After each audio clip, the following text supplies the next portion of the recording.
میرے کانوں کو دستک کی ضرورت نہیں ہوتی، مجھے عشق اٹھاتا ہے اذان سے پہلے۔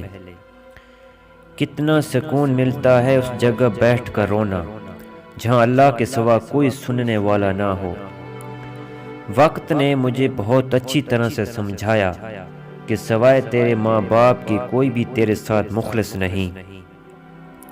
غلطی ماننے میں اور گناہ چھوڑنے میں کبھی دیر مت کرو، کیونکہ سفر جتنا طویل ہوتا جائے گا واپسی اتنی ہی دشوار ہوگی۔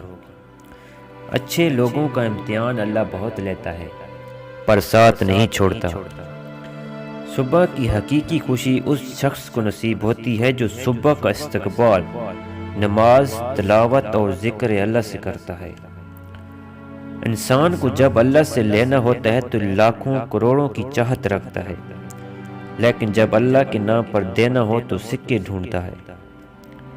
زندگی میں جب کچھ بھی نہیں بچتا تب بھی ایک چیز ہمیشہ باقی رہ جاتی ہے، اور وہ ہے امید۔ اللہ پر ہمیشہ بھروسہ رکھیں، وہ ہمیشہ ہمارے ساتھ ہے۔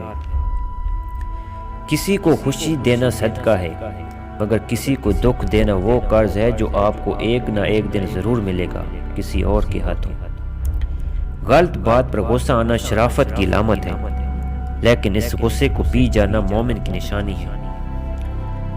اور مجھے یقین ہے کہ میرا رب مجھے وہ بھی عطا کرے گا جن کی میری اوقات بھی نہیں۔ کائنات میں اگر کوئی شخص یہ دعویٰ کر سکتا ہے کہ اس نے منصفانہ طور پر ایمانداری سے حکومت کی ہے تو وہ صرف محمد صلی اللہ علیہ وآلہ وسلم کی ذات ہے۔ اگر غیر معمولی طور پر جینیس ہونے کا فیصلہ ان تین چیزوں پہ کیا جائے، عظیم مقصد، انتہائی محدود ذرائع، بے مثال نتیجہ، تو کوئی بھی شخص محمد صلی اللہ علیہ وآلہ وسلم کا مقابلہ کرنے کی جرات نہیں کر سکتا۔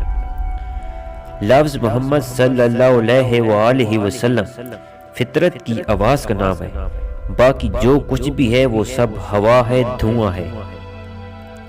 محمد صلی اللہ علیہ وآلہ وسلم ایسے لیڈر تھے کہ جن کے نزدیک ان کا اور ایک عام آدمی کا سٹیٹس ایک تھا۔ انہوں نے کبھی خود اپنی ذات کو مالی مفاد سے نہیں نوازا۔ یہی وجہ تھی کہ لوگوں نے ان کا تب بھی ساتھ دیا کہ جب محمد صلی اللہ علیہ وآلہ وسلم غربت کی زندگی گزار رہے تھے، اور تب بھی ان کے اعتماد کا پیمانہ وہی تھا کہ جب محمد صلی اللہ علیہ وآلہ وسلم ایک عظیم سلطنت کے شہنشاہ تھے۔ مجھے یقین ہے کہ اگر آج کی دنیا کی قیادت کرنے کے لیے محمد صلی اللہ علیہ وآلہ وسلم آ جائیں تو وہ عالمی مسائل کو حل کرنے میں کامیاب ہو جائیں گے، اور ہم بالآخر خوشحالی اور اتفاق کی فضا میں زندگی بسر کر رہے ہوں گے۔